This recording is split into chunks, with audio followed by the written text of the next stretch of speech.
No, 81.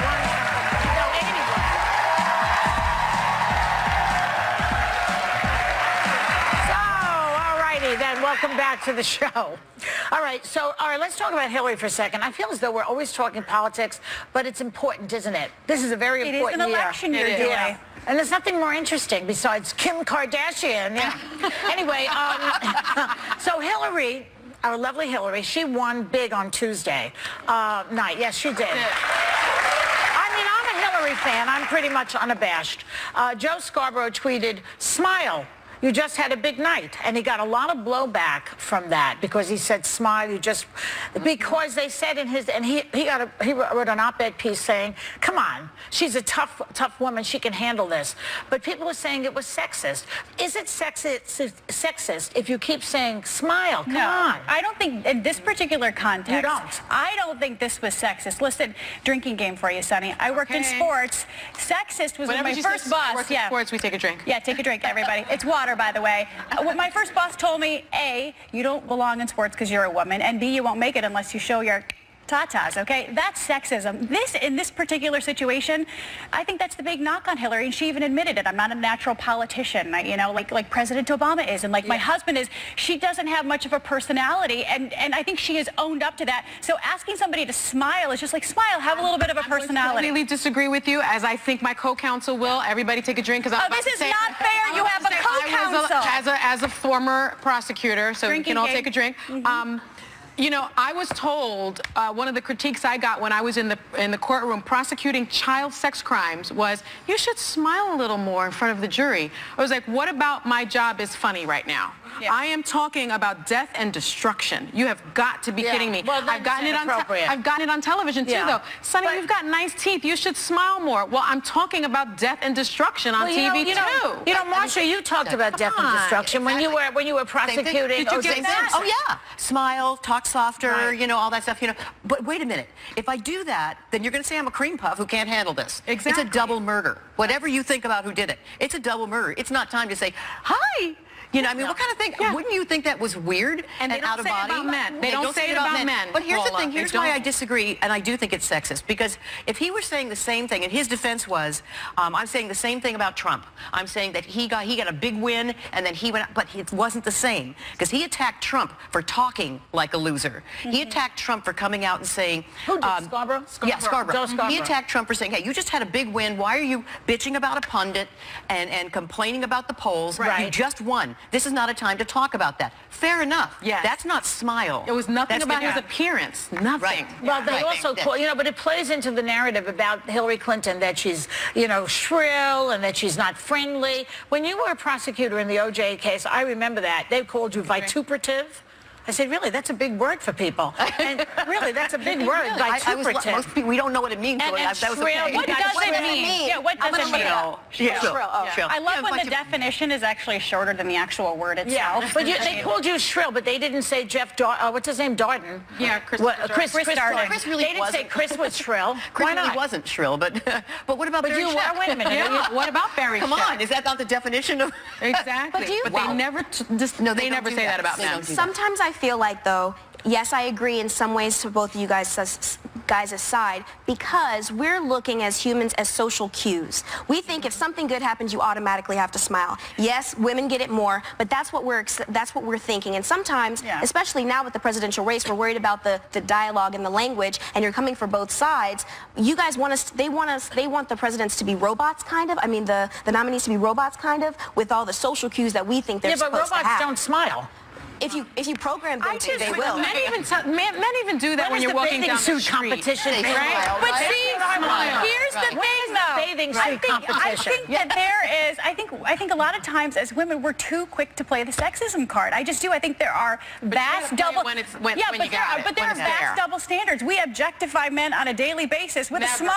I've been trying to say this for the last 2 weeks. We do. It is a double. Let me say something. Standard. I don't really think that men even know when they're doing it. They enjoy it. That's the thing. Like I often tell the story when I was a teacher and I gave a lesson on verb and subject agreements, and the head of the department watched the lesson, and after it was over, he said to me, and he was like this short weirdo, and he said, "It's always the type, right? It's never Pierce Brosnan that's coming on to." Yeah. But he's going, you know, you were so great. I really could have just on the board.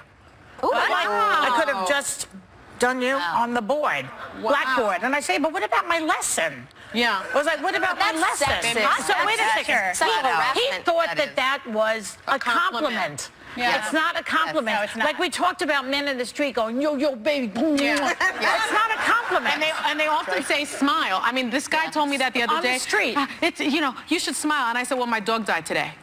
That's good. That's a good one. That's a good I mean, I made it up. My dog hadn't died. But I just said it because you don't know what someone is going through, and you're asking them to smile. And I don't objectify many men. Just Channing Tatum. That's different. Honey. And you did big time. That's different. You introduced him. We'll be right back with even more hot topics. Still ahead, do your kids get punished for talking back? Find out why it may be better to let them have their say.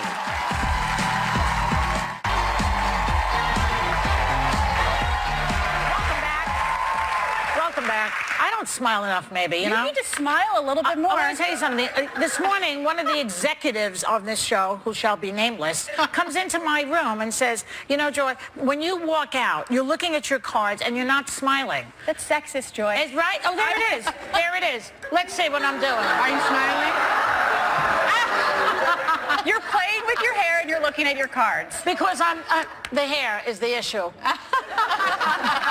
Okay, so for the rest of the show, I'm just going to be an idiot. Glamour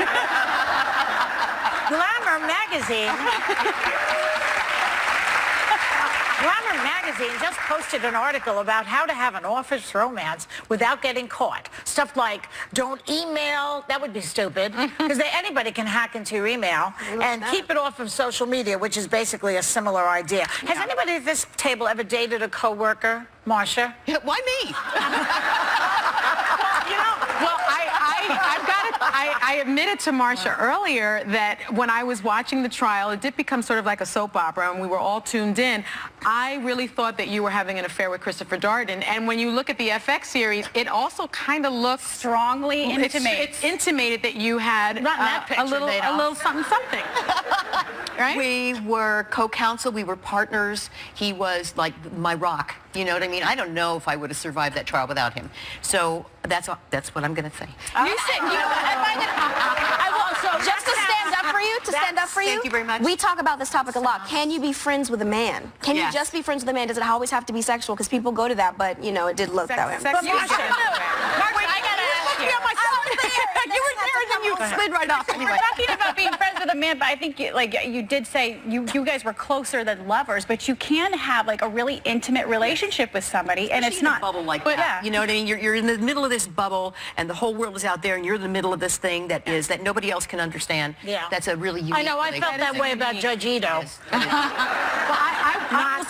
I think Don't go that you spend so much time at work that I have seen a lot of people get involved in office romances. When I first started at a law firm out of law school, I got into an office romance with someone that was my contemporary. We started at the same time, same year, graduated from law school. My father got wind of it because my mother tells him everything. And he called me and he said, you're committing professional suicide. You will always be seen as his conquest. End it now. And I always Really? listened to my father, and I ended it, and it was the right thing to do because I have seen through my career women's careers just implode because Exactly. they are having an office. But then you have my industry, and Where you else are you see supposed to meet them also? Go ahead. exactly Right. like in mine, you see meet people on set. You have relationships. Some of them get married, Brad and Angelina. Some of them don't. And I remember being on one of my shows. One of my co-stars had a relationship with one of the set crew, and we were like, just don't mess up the filming. Like, just keep the private back what there. happens when they break up? Is it more nightmare. acceptable? Nightmare. In any office, though, It's imagine. side-eye all day. Right, in any office, you have to bump into the guy you just broke up with. How fun is that? See, I've got to say, You know, I have to say there was a relationship that I remember working, I will not say where, and this wonderful couple, they were so sweet. They would hold hands walking to court, walking to what, anyway, and to lunch and everything. And I thought, God, that is so cool that they can work together, go home together, and they're still so loving. And then I found out they're married, but not to each other. Wow. That was like one of those, whoa. One of the things they say, one of the things on the list is to not act too cold towards each other, because that's a tip-off also. Yeah. You have to sort of be, you know, casual. career suicide aside, I think it would be kind of hot. You know what I mean? You have to, you like, done it, Paula? No, I never have. I married my college sweetheart. But that was hot, too, because he played basketball, and I was in the broadcasting program, so we tried to keep that on the down low. Is he the only man you've ever been with, Paula? Joy? Yes, my husband. My husband. He's the only man you've ever had sex with. I think that's very, very interesting. Like I said, I mean, like, no, what's wrong with that, though? It's like a dinosaur. We never hear of it anymore. I know. You don't smile, and I wasn't a whore, so, you know what I mean?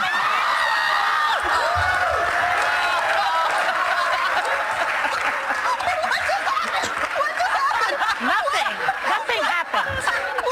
Sit down, girls. I feel like when I was teaching high school, I had to tell them, stay in your seats. One of my colleagues stapled a kid to his seat one time. I'm going to do that to you. Hashtag shade responsibly. Shade responsibly. We got to go. We'll be right back. We'll be right back.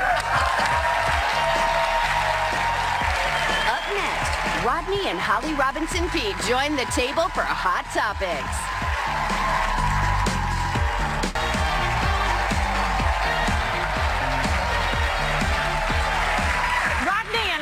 Robinson Peete star in a new docuseries called For Pete's Sake. I love that. Where they get into their own topics around the table. Let's watch. And they're joining us at our Hot Topics table right now. Please say hello to Holly Robinson Peete and Rodney Peete. Welcome to the show. I do want to talk about your kids. Yeah. I do. Because you have a lot of them, right? We do. Rodney forced me. But all my fault. Is there anything we were talking about? Like, did you ever date a coworker? Any of that?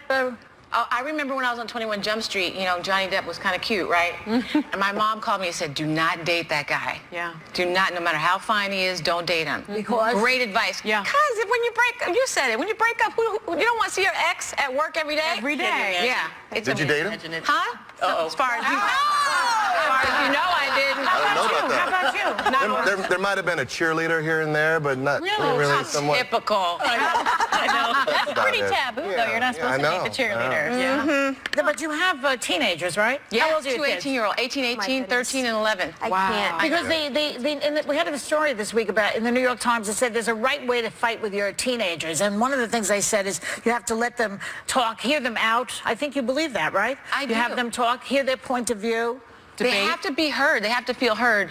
I like fighting with my daughter on like texting. You do? I do. It gets right to the point. Yeah. And then you wrap it up and you keep it moving. And when you see each other, you can smile. It's not like a visceral reaction. I know growing up, especially in the black family I grew up, there was such thing as no talking back, not really being able to express yourself. Right. Because what they say is what they say, and that's the end all Now they be all. just post an eye roll emoji. All day. My mom is good for that. But The teeth sucking emoji. that hurt me in the end because I have to learn on this show how to express myself, and you guys see me get caught up with my words, and I think that's because as a child, I didn't know how to have that healthy discussion back and forth. You didn't know how to present your own case. I didn't know how to. It's so Now you important. do. I do that with my children. I mean, if they want to do something, if they can be their best advocate and convince me, the judge, then I will absolutely let them do it. But so it's Sonny, about healthy debate. You are a lawyer. How do they my win? kids are good. They're good. They're good. But we've been having these sort of debates at home since they were little kids. But there's that line. There's that line that they may cross from time to time. How do you balance I that shut line? it down if they cross it. Okay. You know, Yeah, you I'm have still to, their mother. right? What she You said, have to. we shut it down. Yeah. Right? Get more serious. On a more serious note, because I know that Rodney, you were a quarterback in the NFL for 16 years, and now they're saying that there is a link between football and brain injuries like CTE. Do you let your kids play? Well, thank God they gravitated towards baseball and basketball, so I don't have to make that decision. But you say thank God they did. Yeah, because it's a tough decision, you know, because football did so much for me, and I love the game, and if my kid was passionate about it and really wanted to do it, it'd be a real tough decision for me. What about mommy? What would mommy say? Yeah. Oh, I know like it. Yeah. Would you let them we play know though? too much. I mean, like Rodney said, we're fortunate we dodged a bullet. He's an amazing baseball player. Right. And we're trying to keep him on that lane. But knowing what we know, Yeah. It's hard. And, you know, Rodney's had so many concussions. He played back in the day when they were like, you got 2 fingers up, okay, get back in. I was going to ask Do you. you feel, I mean, are there any concerns? I know Ken Stabler passed away in July, and then he was diagnosed, and most of the time you're diagnosed posthumously. Right. He was a quarterback. Do you have any concerns that maybe you might have CTE? Oh, yeah, absolutely. There's concerns. I mean, we talk about it on the show. It's a place that we go to, and I have an MRI on the show, and we get the results and all those things because it's delayed. You never know, you know, until. And I was very close to Junior Seau, who took his own life, and we went to college together and really close friends. So, yeah, there's a fear. There certainly is after playing so long and playing in the era that I did, where they sent you right back in the game. There was no protocol. There wasn't anything like that. So it's scary. But you know what I want to tell you? Yes. Happy birthday to you. Happy birthday! I just want to say that no worries, happy birthday. I just want to say, if you guys don't know, I have known this fabulous couple when they got married. I was actually in their wedding, and we worked on Hanging with Mr. Cooper together. Yes, you were. Look at that! Oh my goodness, do you remember? Oh, look, I met Raven. Actually, I met you on the Cosby Show set because my dad was one of the writers and producers. So you didn't know me. Yes, my dad was involved in that show. And then got to work with you on Cooper. And I was in my mid-20s, but all I wanted to do was hang out with this like 10, 11-year-old. We used to go to Roscoe's Chicken and Waffles, and we used to order the number 9. But there's a way to eat it the way that she does. You have to put the chicken in the thing and then roll up the waffle. You made a little sandwich. A what? A what? A sandwich. And then we would sing. Do you remember what song we would get in the car and jam to all the time? It was A Clear Black Night? No, What a Man by Salt and Pepper and Vogue. Anyway, this one, I feel like I didn't raise her, but I feel like she was my first child. You were a part of my life. Love this girl. She's beautiful. Love my Ray. Well, she's incredible. Your new show. Yes. You're welcome, sweetie. For Pete's sake, it looks wonderful. But what was it like to let cameras in there into your life? Well, Sonny, it was a learning curve. So instead of waking up and talking to 5 people every morning, there's 35 people or so. I did like when they brought me my little coffee to my bedroom, you know, in the morning. That was nice. But it was a learning curve, and so the cameras are there, and then you like forget later on. So you start off all nice, like, oh, sweetie, please take the trash out, and then like a week later, I said take the trash out. So, and then poor Rodney, you know, he went along. She made me do it. She made me do it. You know, I went along. It's so great to see you. I know Holly a long time. Yeah, we know each other from the old. This has been on the air 20 years almost. I know, you're still here, Joy. I'm still here. Wow.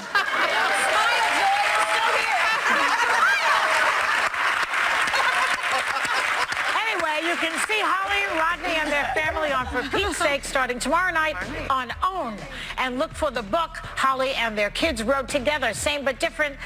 Teen Life on the Autism Express. That must be a very good book. Good book. Members of our studio audience are going home with a copy. We'll be right back.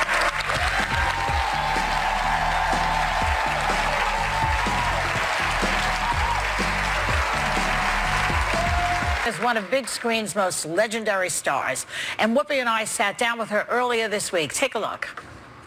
You know, there are stars and then there are stars. And we are sometimes really, really blessed when a megastar comes in, and that's what's happened today. Big screen legend, you know her because she's stunningly beautiful. You know her because she's really smart. She's an amazing cook. She's got cookbooks up the yin-yang. You can't believe. And now she's touring the U.S. talking to live audiences about her incredible life and career.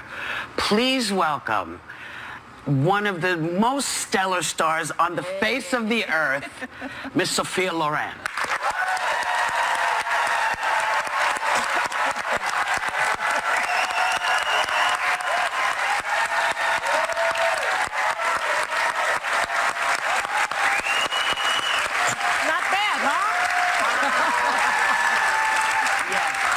You're also known as one of the most beautiful women on the face of the earth. But when you started out, somebody told you your nose wasn't right, that your lips weren't right, that your hips were too... How did you just get over them talking about you in such a disparaging way? Well, because maybe I believed in myself, and Also because I had to grow, because when they were talking like that, I was about 14, 15 years old. Right. So, I mean, everything was still a little bit all caught up. Right. But when I started to explode, let's say, then they started to look at me in a different way. Right. The nose was a little shorter, which is not true. The mouth was a little bit smaller, which is not true. It's always there. But they kind of liked it, yes. And They this sure is the did. result. Yeah. Yeah. The thing about you is you've been in so many great movies over the years, and one of my favorites is the 1958 movie Houseboat, with the most gorgeous, of course, like yourself, Cary Grant. Wow, that was good. And, you know, Sophia, everybody seems to know that Cary Grant was in love with you in the middle of making that movie. You were married to Carlo Ponti for 40 years, and during that film, but you turned down Cary Grant. Did I? When we finished the film Houseboat, I went back to Italy to continue my career, and so many days went by, years went by, and then I decided that the man of my life was Carlo, and still is Carlo, even though he's not with us anymore. And he has been my mentor. I owe him everything I obtained from my career now, because he had a lot of belief in me. Faith in you, yeah. Belief in me. And two gorgeous sons, two beautiful... when I tell you they are beautiful men, I feel terrible saying it because I feel like a sneaky old lady, but they're beautiful. They're beautiful. And now, somebody told me a story, I don't know if it's true, that when you were up for the Oscar for Two Women, you decided not to go to the ceremony. Why? Well, because among the five, I was the only Italian, and it was the first time that they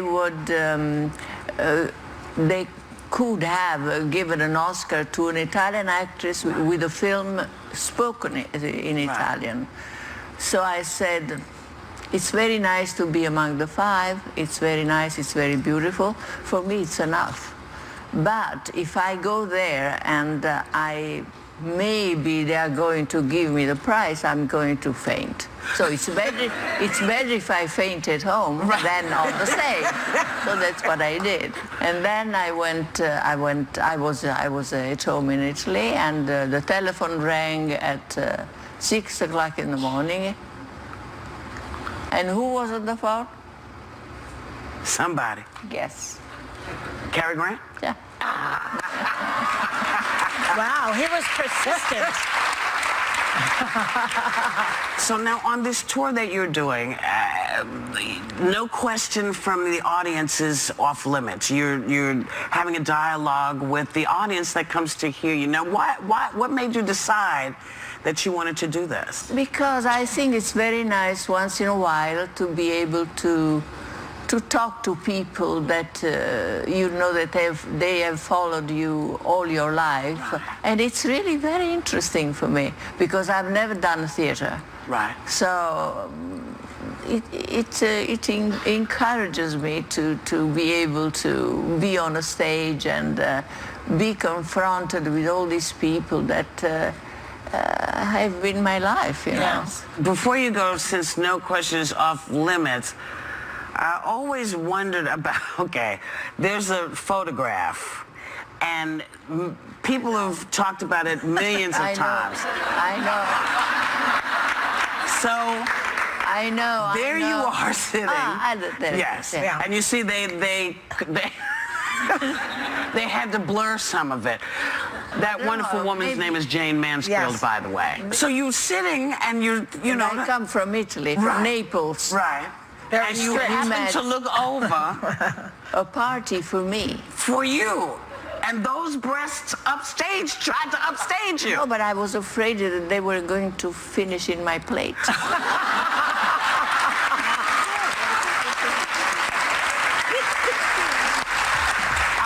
to the fabulous Sophia Loren. You can spend an evening with Sophia Loren in cities like Dallas, Chicago, and Las Vegas over the next coming weeks. So go to the website for a full list of tour dates and go check out the fabulous And have fun. Sophia Loren. And have a great time.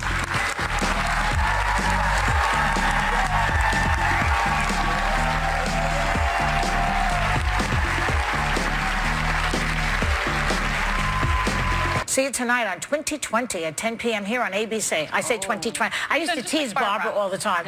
Barbara, 2020. And, of course, thanks to Marsha. But, you know, before you go, we have a couple of seconds here. Because the audience, everybody watched, a lot of people in this audience watched the O.J. trial in its original. And it's been how many years now? Over 20, like 21 years. 21 years. Yeah. Are you still pissed off? Prosecutor never gets over that. Yeah, that's exactly. You know, you kind of never get. But she was in the middle. No, I was in the middle, but you know, it's extremely painful because you have two very innocent people who were brutally murdered. No one was brought to justice. I don't know how I'm supposed to get over that. Well, he's in jail. O.J.'s in jail. Not for that. Not for that. Though. Well, but what's the difference? He's in jail. He's up for parole, I think, next year, though. He's up for parole. They would give him parole. They might. All right. Well, anyway, we loved having you here again. Thank you. It was so fun. Thank you for having me. Thank you, Marsha. Such a blast. For guest hosting her new book. She has a new book. It's called Blood Defense, and it's on sale May 1st. Yeah, because you're a novelist. So, happy weekend, happy Friday. Have a great day, everyone. Take a little time to enjoy the view.